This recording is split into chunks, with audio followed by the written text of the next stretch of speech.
അംശങ്ങളിലേക്ക് സംസ്ഥാനത്തെ സർക്കാർ ജീവനക്കാരുടെ പെൻഷൻ പ്രായം 60 ഉയർത്തില്ല.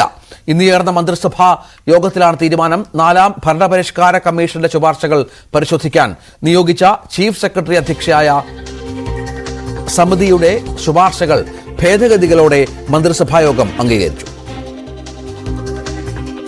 ഭരണപരിഷ്കാര കമ്മീഷന്റെ ശുപാർശ പൂർണ്ണമായും തള്ളിക്കൊണ്ടാണ് മന്ത്രിസഭായോഗത്തിന്റെ തീരുമാനം.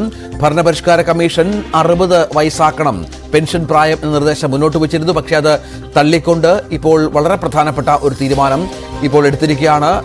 യുവജന സംഘടനകളുടെ അടക്കം ആവശ്യങ്ങൾ പരിഗണിച്ചാണ് പെൻഷൻ പ്രായം ഉയർത്തേണ്ടതില്ല എന്ന നിലപാടിലേക്ക് സർക്കാർ എത്തിയത്.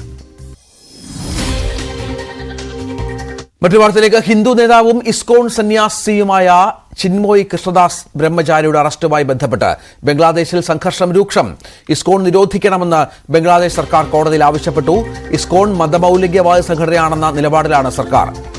വിവരങ്ങളുമായി അപർണ കുറുപ്പ് ന്യൂസ് ഡെസ്കിൽ ചേരും. അപർണ, വലിയ പ്രക്ഷോഭമാണ് ബംഗ്ലാദേശിൽ. നമുക്കറിയാം, കഴിഞ്ഞ ദിവസങ്ങളിലൊക്കെ ഹിന്ദു സംഘടനകൾ പ്രക്ഷോഭവുമായി രംഗത്ത് വരുന്നു. നിരവധി അക്രമ സംഭവങ്ങൾ ഉണ്ടാകുന്നു. ഇപ്പോൾ എന്താണ് സർക്കാർ